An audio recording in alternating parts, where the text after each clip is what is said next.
और 10 के लिए विषय हिंदी व्याकरण। निबंध इससे पूर्व वर्ग में समझा दिए थे। आज पत्र के बारे में समझाना है। पत्र लिखने की परंपरा अत्यंत प्राचीन है, जो प्राचीन काल से ही चली आ रही है। इसके लेखन की शैली भिन्न भिन्न होती है। पत्र लेखन के समय शब्दों का बहुत ही सोच समझकर प्रयोग करना चाहिए। पत्र जब मोबाइल का युग नहीं था, आज से कुछ वर्ष पूर्व, लगभग 15-20 वर्ष पूर्व, पत्र के माध्यम से ही संवाद प्रेषित होता था और 10-15 दिन में पत्र कहीं पहुंचता था, फिर वहां से आता था। इस प्रकार लोग 30 दिन 35 दिन के बाद ही समाचार से अवगत होते थे। आज इंटरनेट, मोबाइल आदि के कारण पत्र की प्रासंगिकताएं कम हो गई है, लेकिन फिर भी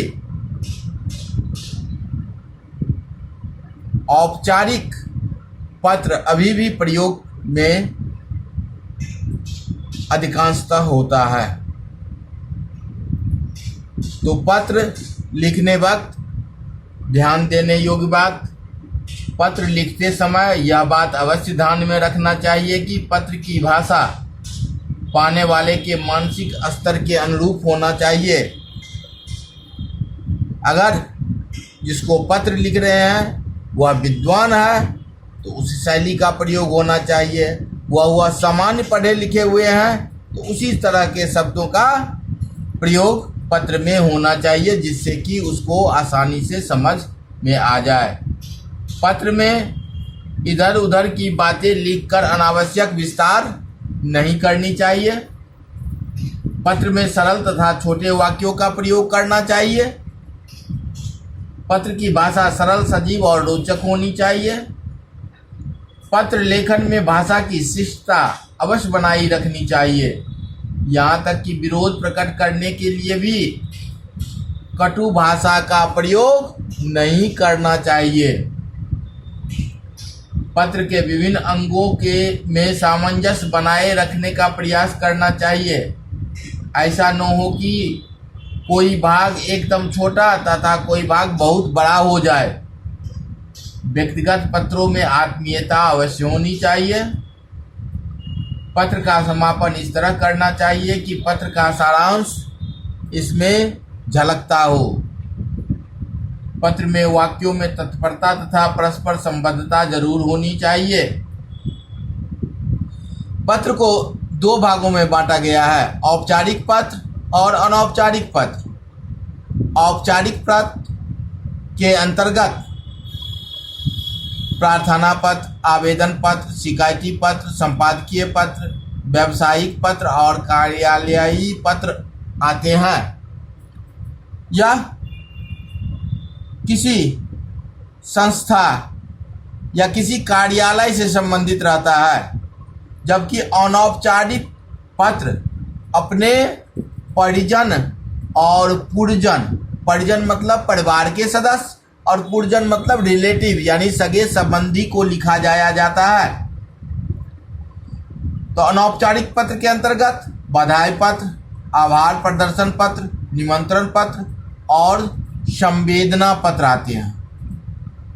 तो प्रार्थना पत्र जैसे स्कूल में छात्र अपने प्रधानाध्यापक या प्रधानाचार्य को फीस माफ करने के लिए, छुट्टी मंजूरी करने के लिए प्रार्थना पत्र लिखते हैं। तो समय समय पर पत्र के प्रारूप में भी परिवर्तन होता रहा है। पहले दाहिना साइड में स्थान और तारीख दी जाती थी, अब ये सब नहीं है। अब औपचारिक पत्र के अंतर्गत कोई पत्र लिखते हैं या अनौपचारिक पत्र के अंतर्गत कोई पत्र लिखते हैं तो लेफ्ट साइड में ही ऊपर में एड्रेस दी जाती है, या हम कहाँ से लिख रहे हैं वह बायां साइड ही होना चाहिए। और उसके बाद जिसको संबोधित करते हैं उसका पता होनी चाहिए, विषय होनी चाहिए, किस विषय के संबंध में हम पत्र लिखते हैं। तत्पश्चात उस विषय का विवरण होनी चाहिए, और अंतिम पैराग्राफ में